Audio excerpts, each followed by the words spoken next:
Hello everyone, I hope you're all having a great day today, and in this video we're going to be doing a review for X2 X-Men United, which came out in 2003. Now this was the sequel to the first X-Men movie that came out in 2000, and this has actually been regarded as one of the best superhero films of all time by many people, so let's hop right into the review.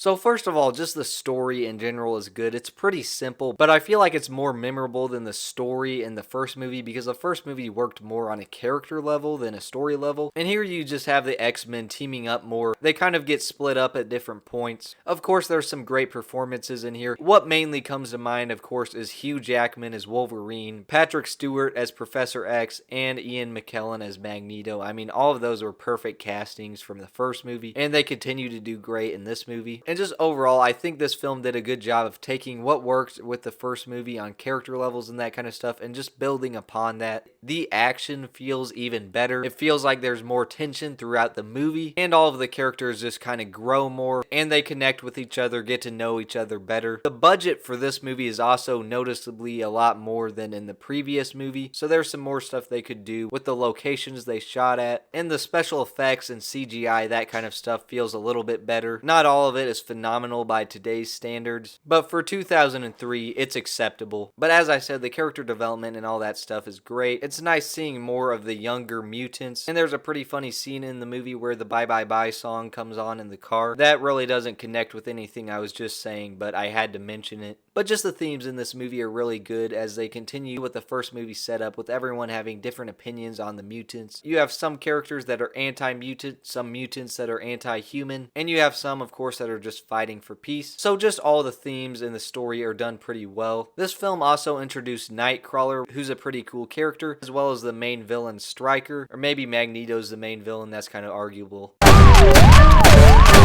Once you get to the final battle, I think that's when the movie just really starts to get super good, just on an action level, as well as an emotional level, sort of, as Jean Grey sacrifices herself. You also have Stryker dying, and Wolverine still not fully knowing the answers to his origin. So just overall, as a film in general, I think this is definitely better than most Marvel movies that are coming out now. It's not necessarily one of my personal favorites, but it's definitely very good. There's no denying that. I don't think it's flawless. I wish that Cyclops had more screen time and had a bigger impact on the story. And of course, the X-Men suits definitely weren't the best. They were a little cleaner than in the first film, but it was still like black leather when everyone just wanted the classic design. And I'll also say there are certain parts of the movie where the pacing feels like it's going a little slower than others. But nonetheless, this is overall a really good movie. So on the quality scale of 0 to 100, we'll give it an 80%. And I would definitely recommend it if you're a fan of Marvel and haven't checked it out already. But if you have seen it, let me know what you think about it in the comments section down below. As always, thank you guys so much for watching, and I'll see you guys in the next